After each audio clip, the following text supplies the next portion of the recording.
Oh.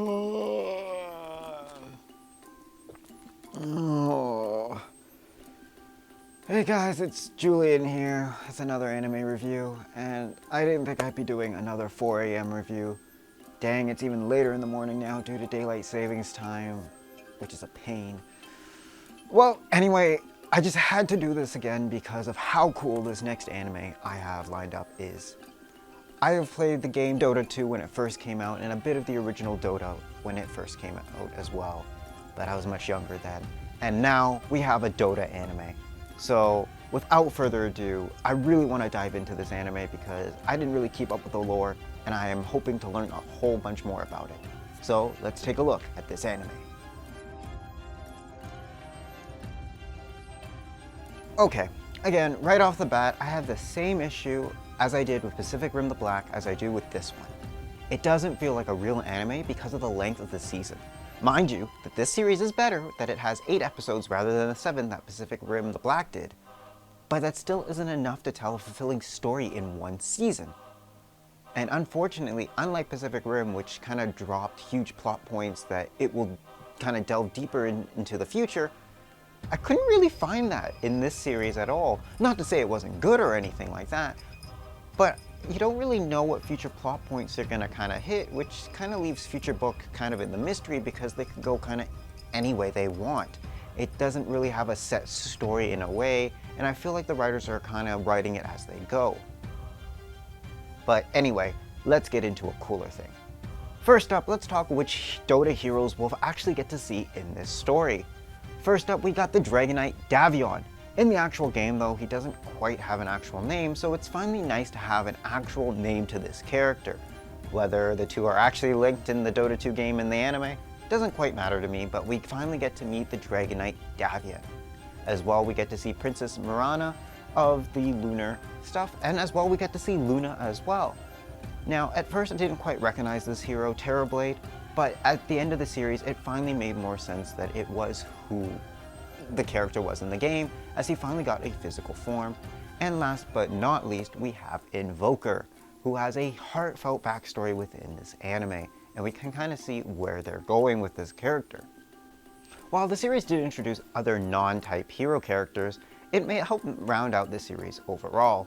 While again, it did mainly focus on the heroes, primarily Davion and Princess Mirana, as they journeyed together for different reasons.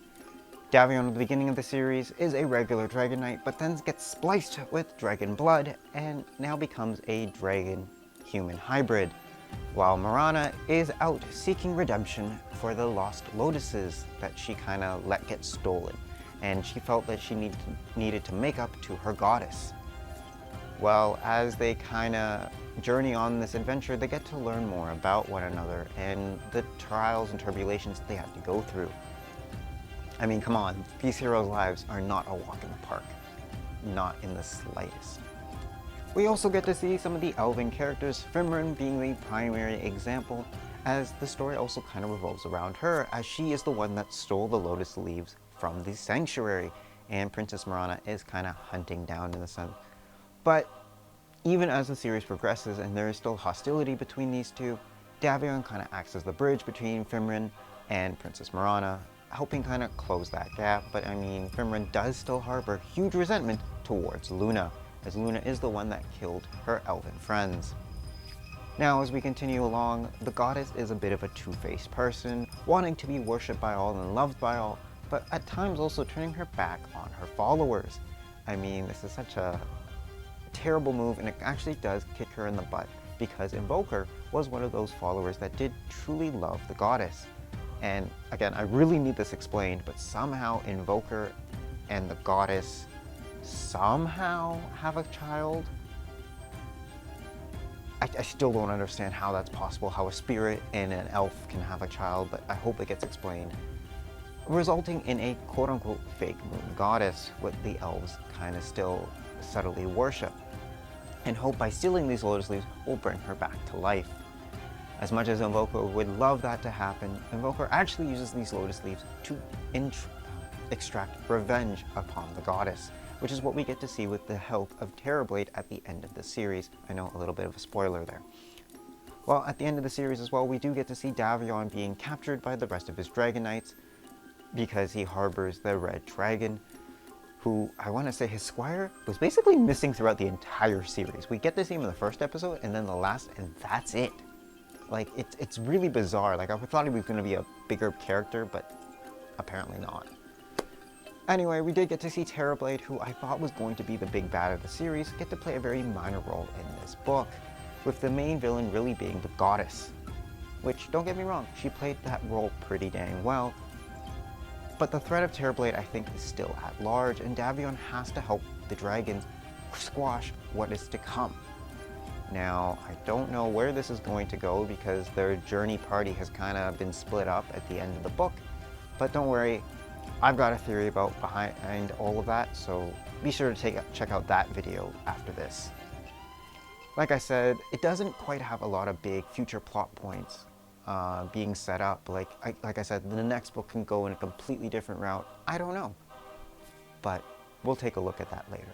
Alright guys, you know what time it's for. It's for my favorite segment of all, Romance Corner. And you know, even because this is based off a video game, there is no exception. Of course, there's a romance brewing.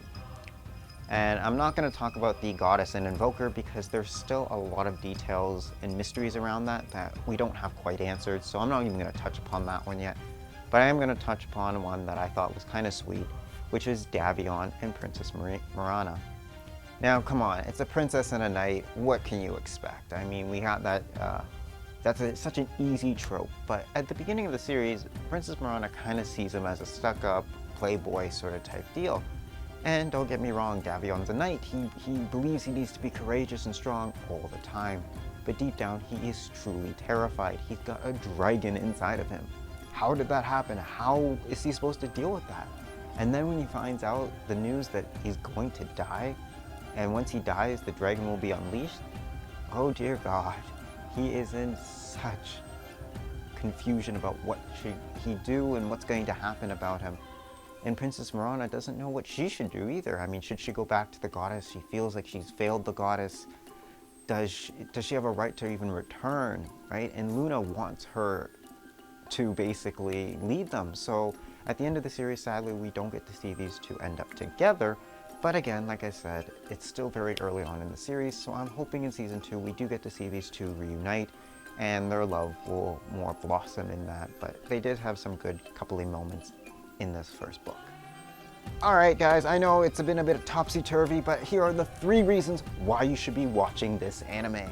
Alright, number 1, it's the Dota universe. Now, for all the veteran players out there, I know you've played this game till you're blue in the face, but it's always a good idea to get read up on some of the lore, and come on. Like I said, I'm a big fan of animation, so why not watch the anime? It is amazing, it's phenomenal. I definitely recommend it, and I hope that they continue to expand the Dota universe through more anime. Number 2, it is thrilling. The fight scenes are amazing. To see the dragons come out in 3D and see them fight, and not just the dragons, but the elves, the warriors.